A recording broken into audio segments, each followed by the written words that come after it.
Welcome to the Lines in the Water podcast, a podcast dedicated to the ins and out of saltwater fishing and saltwater tournament fishing. I'm your co-host, Carlos Obregon, and I'm joined as always by the man who's so famous, he's infamous, Captain Todd Wilson, and our special guest, Aaron Salazar.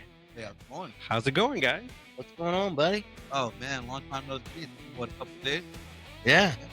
Been a couple, been longer than that. A little longer. Well, But it feels like I where'd you get that hat? Oh, Mass Custom Luton. What makes you think you're leaving here with it? I'm probably not leaving here with it. Actually, I'm probably not even leaving my underwear. I don't know why I'm saying that, but yeah. Sounds to me like I need to leave you and Carlos alone. Sounds like it. I was looking at you, big boy. Well, I can't blame you, but I ain't your type, just to let you know. Oh, thank God. Thank God, because we do have a story together with something about that, huh? I don't know what you're talking about. Yeah, okay. Oh man, good stuff, good stuff. So, Aaron, how's fishing? Oh man, fishing right now is really, really hot. I would say that it's pretty hot right now. Fishing's hot for the simple reason we got a bull run coming through, Mhm. which actually is coming in a little bit sooner than it normally comes in. Usually it's end of October, beginning of November when we start seeing our temperatures drop. But this season, our temperatures drop pretty fast, and we're about to get into some real cooler weather in here for Yep. my next tournament, which is going to be the Texas Rangers. Mhm. It'll be in the 50s. Yeah. Yikes. That's nice. I can't wait. It'll kill all these skeeters off. Absolutely. That's why I wore my jersey today, my sweater jersey, kind of, talk about how the weather's going to change here coming up soon. I turned the AC down so you could wear it. I think. Let me ask you a question, Aaron. I know you're on the water a lot. Mhm. How many times have you gotten stuck since the tide's up? Since the tide's up, I will say that I've got stuck twice. I really have. In the last 3 weeks, no, 4 weeks. Did you say 4 weeks? Yeah, 4 weeks. Yeah. About 4 weeks, I got stuck twice. I'm not gonna lie. I ended up going into a place that I thought that in my head, since the tide is up, would have water. Consequently, Yeah. going into Nueces Bay is always one of those. So that was a joke, but seriously, Seriously, my twice. my serious question was, Okay, is I know you target saltwater, I mean redfish, not saltwater carp, redfish. I know you like to target. Everybody has their species they like to target. I like to target trout. You like to target redfish. We know that. We go back and he forth likes all to the time. target drums. Yeah, whatever. There's no. Anyway, If he was so targeting trout, he'd be in the with mountains. the high tides, With the tides up. how has it affected your redfish? It's actually so again with this bull tide coming in, with these bull reds coming in, pushing the smaller fish up on the bank, so they're not hanging out in that 2 feet of water that they're normally hanging out in. The fish are on the extreme high banks. I mean, they're extremely up on the bank, like damn near out of the water kind of Yeah, thing. they like to navigate in places they normally can't when the Correct. tide's up. Well, they go looking for crustaceans and things that Mhm. would normally live. Like you got some crabs that live off the edge of the banks. When the tide comes up, there are places for them to go forage. Different areas like barnacles that are like on rocks. Like for instance, I was in Nueces Bay. Nueces Bay is man that bay system. It's different. It is. You have all kinds of structures there. You have Yep. reefs. You have um rocks that are just thrown up on the bank for no reason, and then just huge rocks, bricks. You got tires that are just sticking out of nowhere. And then we have the nice sandbars from the dredging. Then you got hold on. That's where I got stuck From the at, dredging. because they took away South Shore from me. So they what happened was these guys, when they are saving the marsh. I'm not. Yeah, gonna do it. you got to swallow the microphone. So now knowing that I got to get up and close and personal with this thing. So yes, like Todd and I were saying just a second ago, with them dredging for the new bridge, they decided to save the marsh. Yeah. And so they decided to dump all the remnants of the dredging onto South Shore. Right. Which completely took away one of the best fisheries we've ever had. It's no longer existing in that area, and if it's not a high tide, you're not getting back into the marsh. That is one of the very few marsh systems we have near us. Period. This isn't Louisiana. You don't have. We don't have a lot of marsh. No. We only have this one really nice marsh system. Then to see another marsh system, you got to go to the POC. And then from the POC, not Galveston, but Sabine. And after that, you go back to Louisiana. But those are our only 3 marshes that we have relatively near us, and they're not really a, so to say, bayou or marsh system. Right. And by the way, there's a difference between a bayou and a marsh. I've been scolded at by many of people in Louisiana by fishing out there. I bet. Yes. So, just so So to get into the marshes, Yeah. what are you currently running? right now I'm running a 22 Mayak M2 with 200 Suzuki. My pitch on that is about a 22 pitch on the Mhm. prop. 22 pitch and four years on it. You know, got to have enough years to get out. So I will say that, now that you mentioned, what you're running, it's crazy because your engine will have a big factor on what kind of boat you use. Due to the fact that Suzuki's are lower gear end ratios, so Mhm. they're more meant for a whole shot versus something like a Mercury that revs high, it goes, pretty fast. Suzuki's aren't known for speed. They're known for pretty much everything else but speed. They're built like a rock. You're gonna have to shoot them. You're gonna go about you're definitely get 2,000 hours out of a Suzuki versus a Mercury Pop. You go out, you may not come back in the tournament. You're getting towed back in. Hey, quit talking bad about my I'm motor. not I mean- talking bad about Mercury. Well, I'm just saying the facts. It's a fact. And yes, What- I am wouldn't- sponsored by Suzuki, by the way, but that's Yeah. not the reason why. I'm of course, using it. that's not the reason. No, but but- it's a self-explanatory reason why I'm using it. You know what I mean? It's Yeah. the lower gear ratios for my whole shot because my boat, as Todd will tell you, an M2 will never go fast. You're only going to get a certain amount out of it. It's made for running shoreline. It's made for Yeah. running shorelines. There is no such thing as a perfect boat.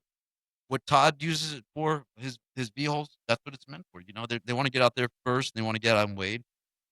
I use my boat. There is no wading allowed in our boat. So That's a shame. in man. Yeah, our that is a tournament. shame. No, it's not. Well, that's because It's- he's it's going to a- drown. No, that too, but it's for safety reasons. The tournament director doesn't want to be responsible for these guys out there running Yeah. amok. And not only that, if you give these guys an option at 6:30 at daylight to be on the shoreline, well, guess what? I'm running that shoreline. Yeah. My boat is meant to run a shoreline. Yeah. Get out of my way. I'm sorry if you don't have a fluorescent vest. It's not to be rude or anything, but See, that's you're the the guy nature that of the runs beast. over me all the time when I'm I waiting. try to. Yeah. I bet. I try my best. So what was your first boat? My first boat was a 13-foot scooter, which God bless. I won so many tournaments on that thing. I remember that boat. Yeah, I still have it. It's actually getting worked. That on was right your now. first boat? That was my first boat ever. Mine was a 16-foot aluminum boat with 25 Johnson. Yeah. See, I just jumped into it and just got into a flat bottom boat. But it Yeah. was a 1980 boat, man. It was made in Okay. 83. It was an older boat. I always suggest they buy an older boat, learn the water first, and I definitely recommend getting a shallow water boat because you'll learn a lot better. Versus I mean, I yes. agree with the shallow water boat part. But I don't agree with people going out buying their first boat. If you can afford it, I wouldn't go out and buy a 16-foot boat like I did. You know what I mean? yeah. Because quite honestly, it's much easier to navigate a little bigger boat. They're on a bigger pad of water. Yes. It's a little easier to navigate. And it wasn't very long till I went out and bought a 22-foot boat. I mean, about 6 months. And I'm like, I got to get rid of this thing. Absolutely. But You the know? reason I say that is because, my boat, Jesus, I put in the little boat. I've definitely put at least 4 holes in it. Like I'm talking about basketball-sized holes in it. Yikes. Yeah, me and my buddy Rick one time were in the back of Rincon Bayou, all the way in the back of Rincon Bayou. And we had Where's Rincon Bayou? Rincon Bayou's in the back of Nueces Bay. Okay. It's a pristine place. It's one of those places that you hear about like 9 Mile. Oh, Rincon. Rincon Bayou. Okay. We gotta tone it down a little bit. We got a Yeah, little spice in the sometimes. He didn't understand what you said because you didn't say it in Spanish. Rincon, huh? You wanted me to roll that R. I get it. Yeah. He's looking I'm at like, me, Todd. I see What? that. I don't know, What? man. 2 guys and a straight guy. I don't know. I need to leave the room. Let you boys have it. Yeah. or what? No. We're good. No. The Rincon Bayou. It's a very unique estuary. It's a brackish water. It's in that back bay system. I would say it's a 60% salt, 40% fresh water. So it's I always recommend learning different bases. I try not to fish in the same bay system because most of my tournaments are period, not even in Right. most of them aren't even in Texas. We go to Louisiana, we go to Florida quite a bit to fish the tournament. We go as far as South Carolina, Georgetown. We did the Bassmasters up there. We were live on TV for 3 days. Oh, that's awesome. Yeah, it was. It was pretty awesome. Our boat took crap on us the first day. We were in second place the first day. Going in day 2, and that's because we limped in. So Ron Hoover built a boat for us. We were so thankful for them, man. They built a boat for us. They wrapped it. The deal was if we would have won, we would have kept the boat. Mm. So that was our deal with Ron Hoover, right? So needless to say, we didn't get to keep the boat. But So no, Ron Hoover won. yeah, they got plenty of Plenty of yeah. time. Yeah. So no, that was an honor for them to make a boat for us. Took the boat up there, but the problem was there was no fuel line separator because it was done in such a rush. Yeah. They had the Bassmasters had certain specifications for the boat for it to be. Oh wow. It had to be 20 feet and above. It had to be a V hull. Had to be a center console. No riser boxes. None of that. So this is a boat that we had to get specced out in a short matter of time and get it prepared to go to South Carolina. And to go pre-fish. Mind you, we had 4 weeks. They had it done for us in less than 2 weeks with the helpful. Team Mayak helped out. They helped them out with the boat as well. Yeah. This is kind of a joint venture. So yeah, we were able to represent Texas out there. We were the first team in Texas to ever win Team of the Year for Power Pole, which is Nice. a huge thing. They've been around for going on 14 years, and we are the first Texas team to ever win. Oh, that's awesome. No That's other nice. team yet. So that's Congrats. usually a Florida Yeah. thing. Thank you. So what got you into tournament fishing?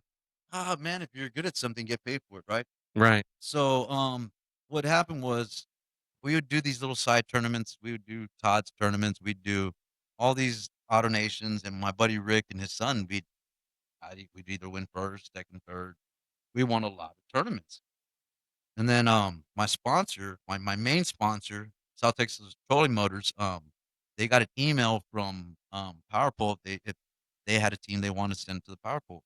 This was kind of before it became an open thing, or it's kind of a invitational thing. So we got out there, we fished the first tournament season. We got in third place between Texas and Louisiana go live, and that was our first time saying, you know what, we might have a shot at this, man. So we've never got beat by a Texas team when we fished our tournaments. Up until recently, Kevin Akins got us. I'll tell you about that story too. There's a story to that one.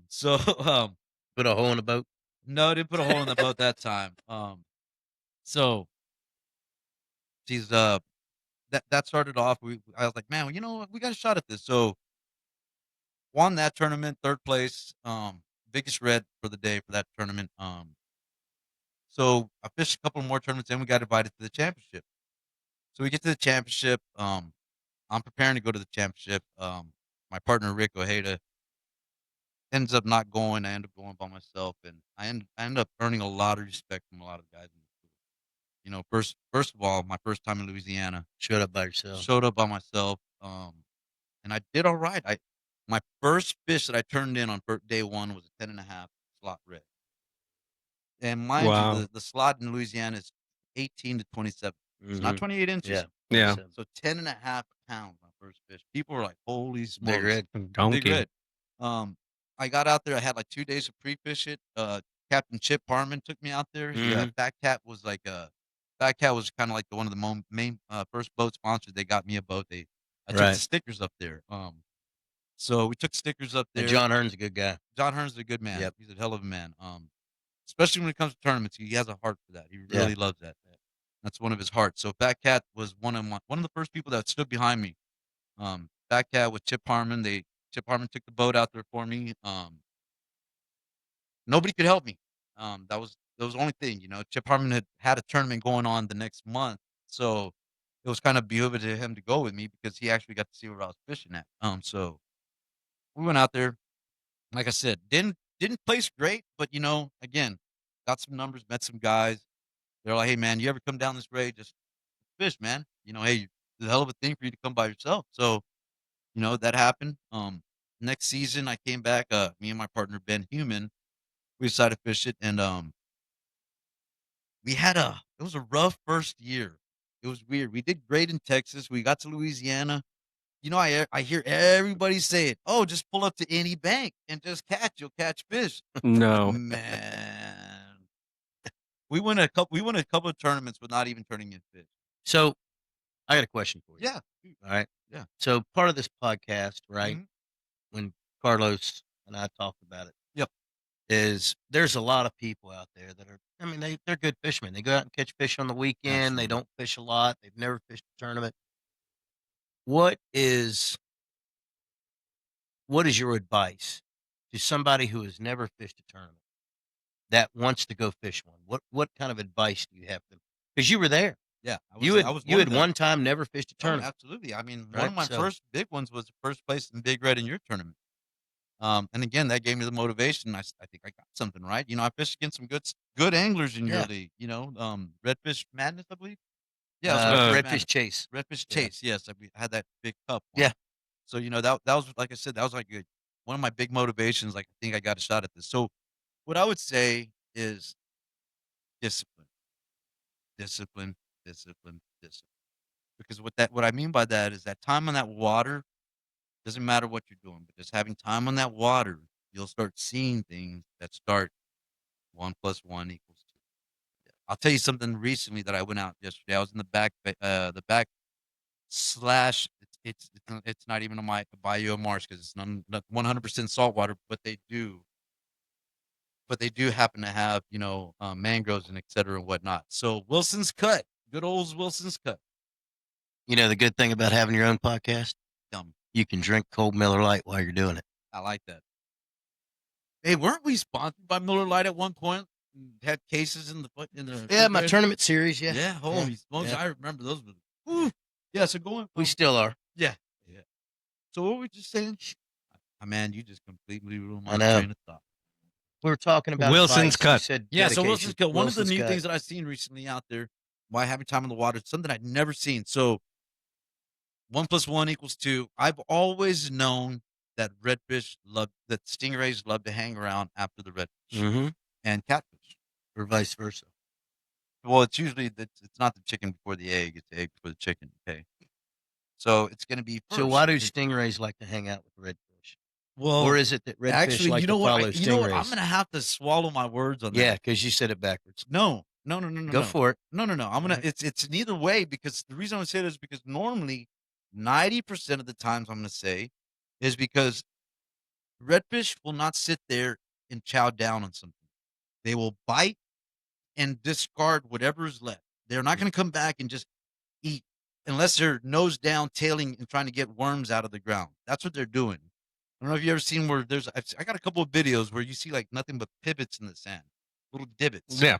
That's when they're looking for worms and crabs and stuff and whatnot. Thought that was your prop wash. You ought to see my prop wash. So with that being said, so redfish will discard and then for instance, crabs, whatever they don't eat, they're gonna leave behind. Stingrays are gonna come, catfish are gonna come, drum are gonna come first. Drum will eat, they won't eat everything. Catfish will come right behind, stingrays will come right behind, and they'll eat what's ever left behind. So it's just a cycle of life. Now, where I will take my words back on that is the other day I was in Wilson's Cut and I saw a stingray from a distance and I saw some flashes near it. I'm like, that's weird. And the reason why I say that is because when a stingray is moving his body, you can see the white pop up, the ripples. So I'm looking at it from my tower from a good distance. So let me get up there and look at this. So I pull up to it and there's 2 redfish on the side of him. What he's doing is he's stirring up the Stirring up bottom, stuff. and the redfish are just right on top of it. So a redfish will follow stingrays a lot of times because they stir up the bottom. So again, I'm Yep. eating my words, Yep. but they will come back and eat the discarded stuff as Yep. well. So again, like I said, it's that And one, jalapenos. they'll eat a cigarette butt. They'll eat anything when they're in a phase. and that's a cool thing about it. But trout are so like for one, you have to have Oh, bad quit dissing fish. trout. You'll break. The You know- reason I stopped Hey, chasing you know what I trout. say? What's up? Man up. Yeah. See, one That's what I'm time, saying. one time I Tighten went. your drag down and hook into a red. Get mad about it. One time I went wade fishing. The very Come on, first yeah, time, kitty, the kitty. very first time I went wade fishing, I was I had just moved here. Set the hook like met a man. met my buddy Wayne Brock. Yeah. And he's like, "Let's go fishing. We're gonna go wading." However, we were using waders, Okay. and they let me borrow. Anyway, During the summer? I don't know. I think it was like March. Because if it's not nothing but the summer, I don't know. Like Yeah, no, it was weird. March. It was March. We were after big trout. I want And- fish to go up my foot. He's like, I'm gonna use lures. You're gonna be with my brother-in-law, and he's gonna be using shrimp. So we had shrimp buckets trailing behind us. Anyway, I hooked up on a red, beautiful, beautiful red. I have a picture of it. First red I ever caught, and I got all excited, and of course, me being Mexican, I was like, I'm gonna keep Amazing, it. by the way. Yeah, I was like, I want to keep it. He's like, no, we don't keep carp on our boat. And he made me throw it back. Wow. And then after that, I caught a Oh, it was 23 a saltwater carp. yeah. Caught a 23-inch trout, and I was able to keep it.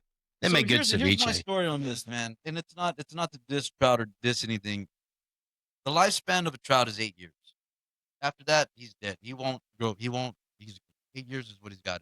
A redfish has to get 25 years before he hits 20 inches. He's tops out at 50 years. The respect for an older redfish that has seen a lot more than a stupid trout that only can live 8 years of his life, there's a big difference. Big difference. I guess.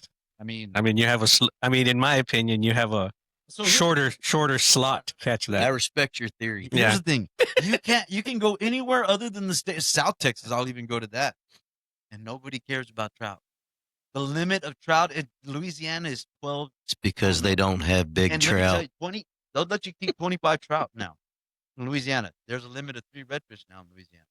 Why? People respect redfish more than they do trout. Mm. In the I'll nation. tell you what, I will keep redfish because that's my favorite fish. I mean, to eat, and that's trout my is favorite so fish. delicate. The meat, you can't put them in the freezer because it's done. It just becomes mush after So, that. They're not Correct me resilient. if I'm wrong, I will. but there's all kinds of different fish. Absolutely. There's guys that fish with bait. There's guys that don't fish with bait. I don't even eat. There's fish. guys that fly fish. There's guys that eat fish, guys that don't eat fish, right? Yeah. But everybody has their thing they like, Correct. right? Yeah. Some people like to just go out and catch fish so they can eat them, That's weird. right? There are a lot of people that do that. Yeah. That's most of them probably, right? That's weird people. You like to go chase slot redfish So let me ask you and something. try to catch the heaviest redfish Yeah. you can in the slot. Let me ask you something. I like to go target the biggest trout I can catch. Yes. So, but you That's- said there's like it's people that like to eat them, right? Let me Yeah. ask you. Yeah, Do you think I love it's- eating Do you fish. think it's cheaper to go to HEB? Yes. absolutely. Thank you Duh. very much. The chat is going I off. like Hold to go on. catch them and What we eat got them, going on? which is fine. I do the same thing. Yeah. But I'm just saying there's some people that go out because they love the fish And we're in South They Texas. catch I'm about the- to get a lot of and they heat. catch the fish I'm about and to they get a want lot to of take it home heat. and eat it. It's okay. Like a jalapeno. a But spicy my one. point is like you have guys that when they go fishing, they keep their fish, they take them home, they fillet them, they eat them, right? Yeah. And then you've got guys that want to just target redfish, like you like to catch one. You want a 10-pound or 10-pound I redfish couldn't under necessarily 28 say inches. that because I do love fishing in general. I love to go No, to Washington. I know you do. I love I to know. go to You go Washington. all over the place. I love to go Right. all over, and I love to chase. You have a salmon, love for fishing, period. right? Period, right? And most of us do. Yeah. But we all have our little thing that we like to do. You like to, when you're fishing here in South Texas, you're out chasing redfish. Yeah. I'm fishing here in South Texas. I'm out targeting trout. And let me correct that really quick. It's not that I'm out chasing redfish. It's just that's what it's again, if you're good at something, you get paid for it. But I wouldn't even so why I stopped chasing trout is I damn near got doxxed for it. I You have what? like doxxed, like they almost damn cancel cultured me. So there was a time when we were smashing trout. I mean, we would catch trout like crazy. And one time we had them in one bag. It was me, Jason, Rick, his son. It was like 4 of us. We had more than our limit. We had our limit of 5 each in one bag, and people were just, especially it was in particular guy. I'm not going to mention. Oh, they were his giving name. you a hard time about Yes. keeping them. Yes. We didn't even keep them. We released them. We just wanted to show them on the drop in Yeah. the boat. I get it.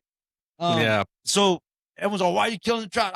Release them. Let them. That's when we had that little, just So, save me, the release 20. I'm going to tell you a blast from the past. Yeah, that release 20. No, I'm going to tell you a blast from the past. I just got a text from Captain Jeff Austin. He actually called me. And he said, how do I send stars, TW? I want to tell Double Aaron He just to called quit slouching in the couch. Oh, man. Damn, that is a blast from the past. I've been talking to him. You know what, Jeff? I You're like right. Jeff. I love Jeff. Who doesn't? You know, so I actually talked about one of my most memorable tournaments that I ever fished last week Rudy. on this, and it was one of Jeff's. Yeah, Rudy's. Yeah, it was a great time. And man, what I love about it is afterwards, there's always a kids tournament. Well, Yeah. preceded it. Yeah, he does good stuff. He's He's a good man, man. Hook He's a- Spit, Wade, Yep. great guy. You know, they're great guys. They're doing good things over in Matagorda. yes. All the. I wish them all the best luck. Yeah, and we were going to get to that. Speaking of, my main sponsor, South Texas Trolling Motor. Right. Chris Russell was instrumental to me becoming where I'm at. He And had a lot God of bless faith him in and me. may him he Absolutely. rest in peace. May my you rest friend. in peace. Absolutely. Died of a heart attack. That's one thing we take for granted. And I told him you need to chill out a little bit. This work sometimes can get the best of us, right? Mm-hmm. And I think that's why most of us go fishing, to release, to have that little. You know, I've had 2 heart attacks, and just a little bit of advice. My heart specialist told me that most people don't go to the doctor unless there's something wrong with them. Yeah. But a CT angiogram is the only way to tell if the widowmakers are clogged. and he That had is a the widowmaker. only way. Yeah. So they can't tell any other way. Yeah. So I suggest everybody go get one tomorrow. Right, absolutely. No, so and we're getting to that age, Todd. Jesus, man. Speak for yourself. Oh well. Speak for me and Carlos then. Mhm. No, man. So he was instrumental. He paid for our tournaments. As we were going into that, Chris paid for all our season. Paid for the championship. Like I said, he was a great man. He was instrumental to this. Anytime I had broke problems prior to a tournament, he got me back on the water. Yeah. And it's not that he just did it for me; he'd do it for anybody if that was that case, because he had a love for tournament fishing.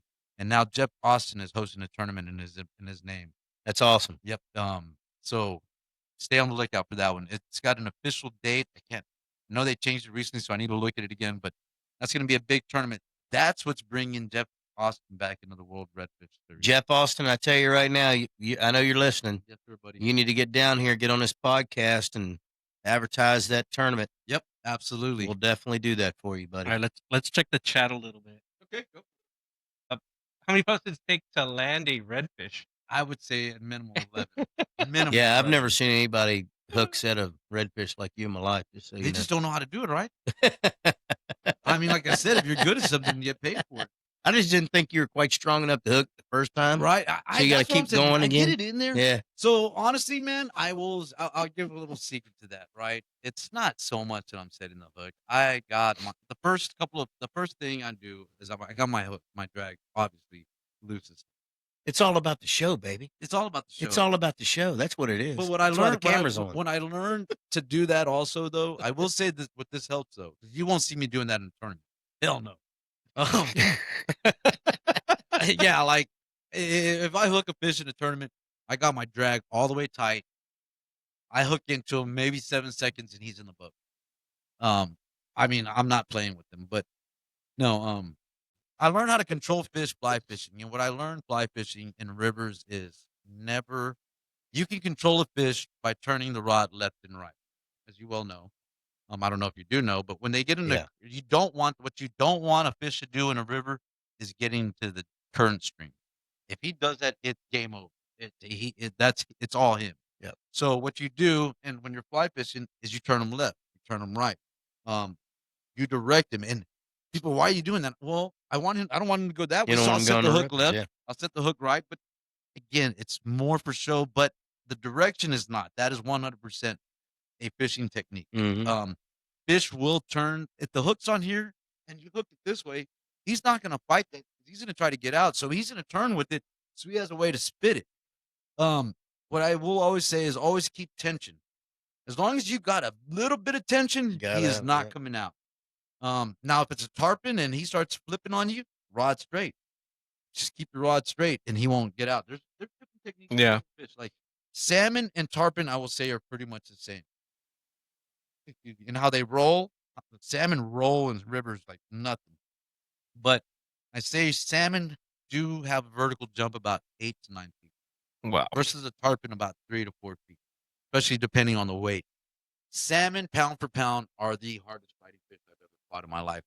Until you But get they to the taste so good. oh yeah, but until you get to steelhead, You don't even like fish. I do bring back salmon. No, you do? Yeah, Smoked salmon, Well, so delicious, bro. there's a All right, difference I'll give between you salmon. knuckles on There's that a one. difference between salmon. There's native salmon and stock salmon. Even though it came out of a river, doesn't mean you'll know.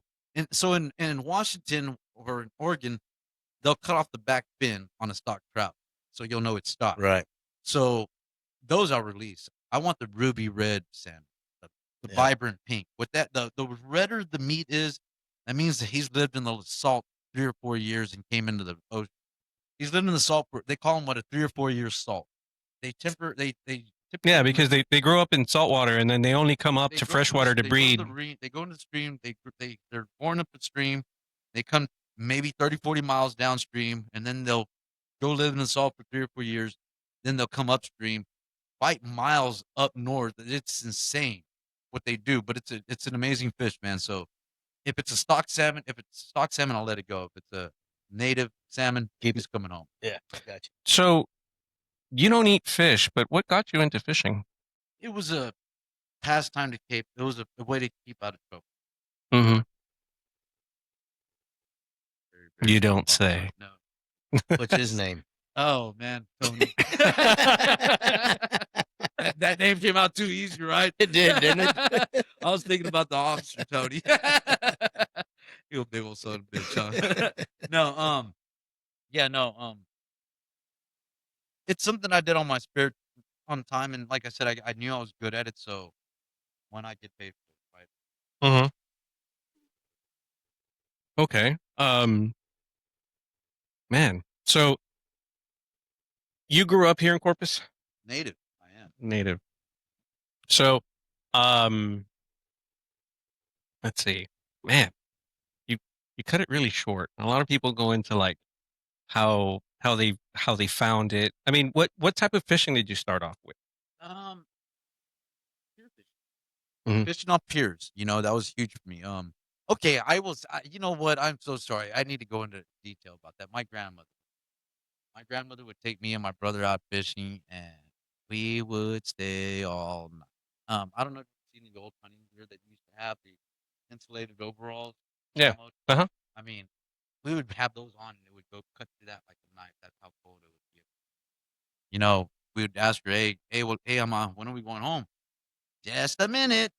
And in the back of my head, I'll always have that. Just a minute. So my grandmother's love for fishing got me into it, and then later down the line, I found it was a way to stay out of trouble. Mm-hmm. All my friends were going out partying and going out fishing with the bank, and I'd go to piers. I started going to Oso. I start figuring out I had better luck with when I fished with the wind to my back versus trying to fight it. So I would start figuring out places that were productive on the east wind, southeast wind, west wind, north wind, those kind of things. And that's where my mathematics fishing. How old were you when you started? Like pier fishing? Sure, yeah. To say competitively on boats, I would say that I started about 9. Mhm. Relatively. I never had a boat until I never drove a boat until about 9. See, like I have a picture of me. I probably was about 4 or 5. Of course, coming from parents that, immigrant parents. Hardworking people. And they took me to Lake Casablanca, and I have a picture of me holding up my first fish that I caught by myself on a stringer, a really undersized bass. because my mom called them. She liked to keep small fish. She called them sarteneros, meaning they fit in a frying pan. Yes, yes. So that's all she kept. Thankfully, game wardens wouldn't stop by. Correct. You know what they call bass? Ditch pickers. Yeah, I've heard that. Yeah, and that's That's all we kept, man. Like we kept all undersized, and then my stepdad came to into my life, and he introduced me into lures, and introduced me to the fact that there are laws and regulations and what you need Yeah. to do. Yeah. And then And I can't say that it's not that my dad was a hardworking man. He was you know, very hardworking man. He ended up at his time having like 70 fish. yeah, We were construction, right? So with that being said, he didn't have the time to have fish. He was Right. busy making a living. yeah, my stepdad is Hold the on. one who taught Commercial me. break. Yeah. That's it. It's over. Yeah. It's over. So it's not that my dad didn't want to take me. So what we had is four wheelers. I grew up four wheeling and stuff like that. Yeah. We would have BB gun wars in the I got a damn question. corn park field. How is your dad? I Man, love he your came dad. home today. That's what took me a awesome. little bit. I had to get him off the truck, make sure he was good. Yeah. But he came home today finally. He's been in there for about a week and a half. We went in there. He had fallen and he had some By in screws. there, that he means the hospital. Hospital. Yes. He went in there. He had some screws in his back that had fallen. Yeah. That came loose, so he had to get screwed back in. So, if you don't know Aaron's parents, they started a company called S&S Painting and Drywall. Yep. And not only are they one of Aaron's sponsors, Yes, absolutely. Yes. not as big as though, No, not my big. but Aaron runs the company. Parents are retired, Yes. semi, I would say. Yes. Yeah. My dad. Advice purposes. No. My dad is there. He's gonna be back in the field soon. I'm gonna Yeah. put him out there. Yeah. That's how I keep him young. Yeah, that's good. Yeah. I That's mean, good. he sits in the truck. And Yeah. has someone come to him, and then But he yells at advice, him. I mean, Oh yeah. how could you not get good advice from that man? Absolutely. You know what I'm Absolutely. saying? That's some of the best Yeah, advice in the so- world. So, yeah, Solid no. guy. Yeah. So great man. Again, my dad was out there making a living. So with that being said, my first boat, was like I said, maybe even longer than that. But yeah, it wasn't that. I haven't had a boat that long, and picked it up pretty fast. I'd say. I remember when you got the boat. Yeah. Yeah. Man, I will say this again. There's no other Texas team that has done what we've done. We've had to face 330 teams. Now you're talking about when you say we, me and my partner Ben Human. Ben. Yeah. Ben Human. Right. We had to face off 330 of the best teams from South Carolina to Texas to win Team of the Year. Not just one tournament at the end of the season. Oh, you had a good weekend. No, this tournament was dictated by your points throughout the year. So they picked your three best tournaments, and they factored it in with the last two tournaments, and that's how you got your points for Team of the Year. So in order for us to get Team of the Year, we had to do great all season, Right. and not just in our home water. You had to On the produce road. other places. Right. And man, I will say this: we had a tournament where we had two fish at 18 and 3/4. 18 and 3/4. We thought we had that tournament won in the bag. We ended up getting 4. Yeah. You know, That's the other guy almost got 2 10s. any given day, right? Yeah, that's like a freak. So let's do something fun real quick. Let's do some fun. Let's do something fun. You Yeah. brought I did. a gift bag We haven't even mentioned to give away. No, we have not. To give away. I say it's big. All right. It's big. If you want to, why don't you we'll show them go- what you got? Yeah, let's go over some of that. Carlos, Got a lot of Well, stuff. I mean, we got to get closer to that camera over there. But We don't have to Come be on, close. dude. We're good. so woody corks. yeah, that's an original Woody cork. Uh, We got a bunch of these. We little got it- baits in there. we got a lot of these triggered baits. Yes. Paddle tails, stank stick. Yep. Top waters. So you're hold sponsored on, by yeah. Triggered Baits? Sponsored by Triggered Baits, Moss Custom Lures. These are knockers. That'd be I will Moss, tell not you- Mass. Moss. I don't know. I'm not. I'd say Moss. it was Moss. Moss Custom Lures, but again, You're no, whiter than me. No, this. So I will. Didn't you grow up in the? No, we're not going to go there. So these lures, these peanut knockers, they have been producing. Nice. So these are what you use when the redfish or any other fish are stuck in the grass and they don't want to get out of the grass. Sometimes you'll fish an area, you'll drift it in your boat. You're like, I didn't see nothing. You start the engine and there's fish that take off all over the place. So at that point, they're just stuck in the damn grass. So you got to bring them out of the grass. This is what you want to Peanut do. knocker, huh? Peanut knocker. What else you got in there? Come on, don't be shy. That's a whole bag full of Craws. stuff. You know, okay, the one time that I went on your boat, I saw you using a craw. Yeah. Why a craw? We're in saltwater. Yeah. Why a craw? Trout. Look. I got a picture of a 29-inch trout with this. And Who caught it? daddy. So what this does is it flutters and allows it to flutter independently. Mhm. So what I will say, and we're going into things of colors of baits and whatnot. What I Oh, will because say that's actually one of the topics. Let's just get into it. yeah, Yeah. let's just jump into that one. So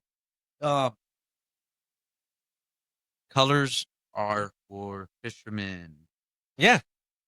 Absolutely 100%. Colors are for fishermen. So Sorry for okay, that. so one of the reasons that we started this podcast is because obviously Captain Todd, the man that's so famous that he's infamous. You gotta Okay, drop the first off- famous stuff, man. First off, do you guys even realize what I'm dropping? No, right? Y'all seen Three Amigos? Oh yeah. Los tres amigos. Whenever they get that letter from El Guapo, and it's like the infamous. He's like, no, they get the telegram, and it's like the infamous El Guapo, but they read it infamous, Infamous. and they're like infamous. He must be so famous that he's infamous. Guys, come on, I'm younger than y'all. You're I full think. of more shit than a Christmas turkey. Anyway, so the reason we started Whoa. this, the reason that number one, I've been saltwater fishing for seriously since Todd took me out on to the cabin for the first time 2 years ago. Yeah. So, and of course the experience is Todd. Correct. So one of the things that I've read and gone into forums and joined that salt that other podcasts, salt, you know which one I'm talking Yeah. about. They talk about use dark colors for cloudy water, use dark colors when it's cloudy, use lighter colors when it's sunny, use lighter colors when it's clear, Man, blah blah. they're just selling stuff, man. So Yeah. I agree. I will say this. So I'm gonna go back to hanging out with one of my friends, going out late night fishing. This is like at 10, 11 at night. We're with the expectation to go pop some popping corks and shrimp. We get out there, no bait. That's why, again, I use nothing but artificial because I hate being rigged up, tied up with the expectation of doing something. Then you get to the water, you find out they're sold out, they don't have none, and you have to buy this, you have to buy that. Now you have to re-rig everything on your boat because it was rigged up for a certain way of fishing. So now I don't give a damn if there's bait or not because I'm going fishing. Amen. Mm-hmm. So, what I would get with is the colors. We're fishing at night, my friend Rick and myself and his son, and we had no bait. Well, let's make a time of it. Let's go see if we could get a flounder on the bank, just dragging the right. So we're dragging, and then his son goes off and does this thing over here on the side. You know, little kids playing with sand. He goes over there catching fish on the side of us. Don't you know, man? He caught so many reds and so many trout, and it's damn near pitch dark. There was no rhyme or reason for the bait, but that's what got me into my mathematics again. Talking about these fish do not technically have ears, so to say. They have inner eardrums, Right. but that's not an ear to hear with. What they're doing is that Feeling the correlates- vibration, that correlates with their the lateral line. bilateral line. So their fish are not. They're not. They get spooked in shallow water. If you throw right next to him, he's gonna spook because the vibration and the sound was just way too much for him. But that vibration can also attract them, and that's No. what it is. So that's what I'm getting at. So this paddle tail going left and right gives him something to hone in on. So, if you have a pattern, just think of it like when you've seen the movie Batman, where he scans it and it comes back as a echo chamber. That's what it is. It's an echo chamber for him. It gives him a pattern to hang to get on. Because I guarantee you, I couldn't even see anything at that time of night. Yep. It's not that the fish could see that it was a chartreuse colored tail, or it was a white, or it was a purple. But if you go to any of my videos, you'll see me cast at the fish, and as soon as it hits the water, within a second, he's got it. Let me ask you, Todd. Do you think that fish had a second to see? That's red. That's white. Nah, I'm not gonna want. No, I don't want red. I I'm don't not want gonna red. white. No, it's in his face. He's eating it. So going back to that, lures are for fishermen. What I like to throw personally, I will say that you have a set of colors. You have either solid colors or translucent colors. The Wilson falls into that natural color, right? I will say that, but for the most part, no, man. It's I like white because I want to see the lure when it disappears from the sight. Mhm. When I don't see my lure no more, that means it's gone. I got the fish game on. So I have another theory also. Yeah, I'm ready to hear it. Okay. I love it.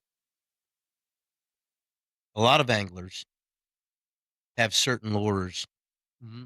that they buy all the time and they use all the time. It's a mental thing. Like me. Okay. There are certain lures that I fish with. Yeah. And I only have a few colors that I throw. Right?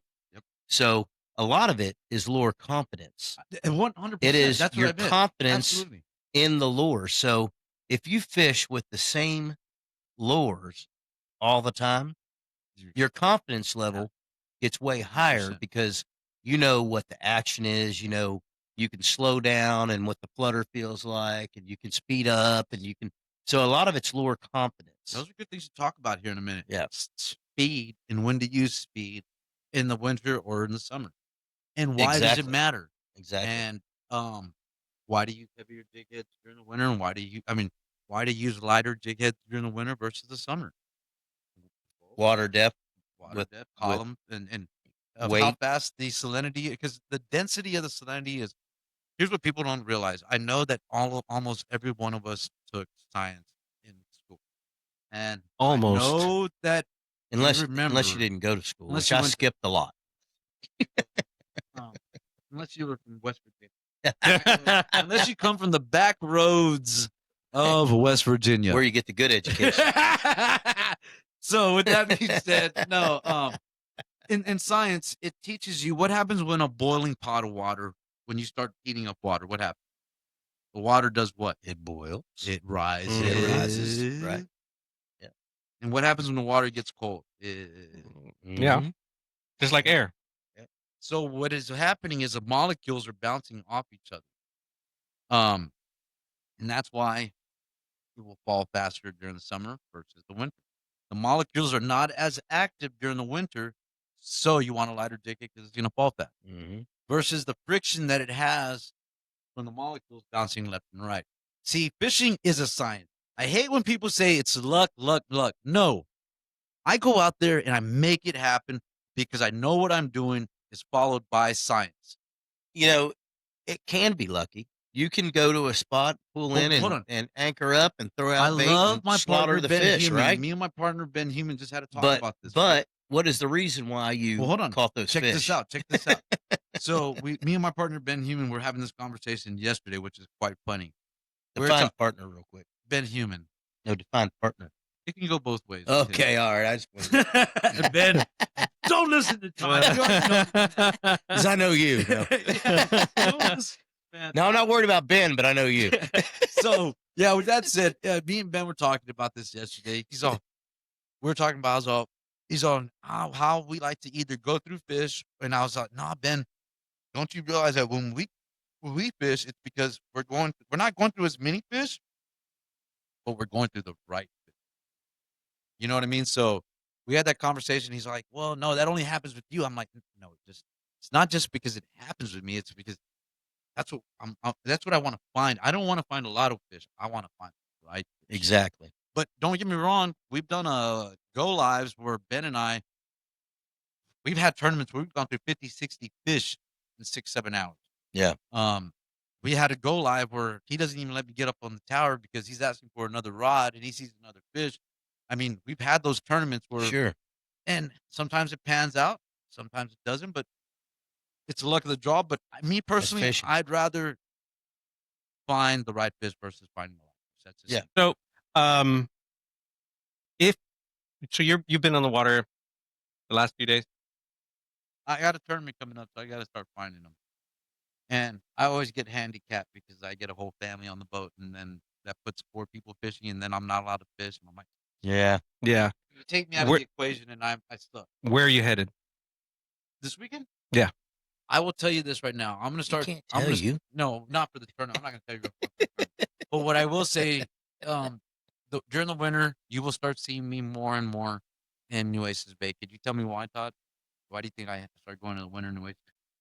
You always fish Nueces Bay. Yeah. You're the only guy I know that Not the fishes only one. Nueces. I used to fish it all the time, but when I put my cabin down in Baffin, Yeah. now I go to Baffin because my cabin's down So there. I will say this: the reason I start going there is the main reason is because this time of year the water becomes crystal clear. When the water gets cold, salinity drops. That water is amazing back there. I mean, translucent. People say that we have horrible water. They've never been out in a boat or been into Yeah. our bays. because Yeah. You got some areas. Oh, dude, yeah. So- King wait, Ranch I shoreline is brought a- You know clear, why they right? say that? Because it looks dirty because we have high winds Yes, and we got a muddy bottom. I brought a lot of guys. Well, I'll explain that to you in a minute.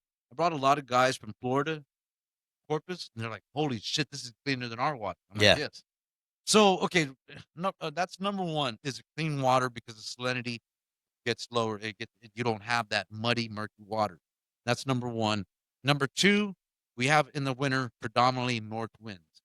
And if you remember anything about Nueces Bay, you got that big old hills that come off and then drop Mhm. off, and that's all north wind associated. Yeah. I'm a wind driven fisherman. Okay. So that's number two. Number three, the biggest one is when it gets cold. I can't believe I'm giving away all my good stuff, but when it gets Uh-oh. cold, we're gonna have to do a second part two of this. But when it gets cold, the mud acts like an insulator during the day. Yeah. Mhm. So it retains the heat. Yep. So the fish will go back there and go hang out Hang out versus in a that mud, sand it's flat. warmer. Yeah, because the sand flat, it's done. It's Your bait dissipated. moves in there, the Yep. fish move in there. Yeah. Yep. Everything Yep. loves that muddy Yep. marsh because that muddy marsh retains. Yep. Love it. Yes, sir. Well, Aaron, You think this was a good podcast? I think it was Yeah. great. We love having you on. We'll have you back Captain Dom, again. Congratulations. Captain Yes, Dom, we'll get to see. congratulations. Give me a holler, Captain. You can get it from me. Love and peace to everybody out there and tight lines. We Tight enjoyed lines. it. Absolutely. Yes, Tight sir. lines. Tight lines. Good job, man.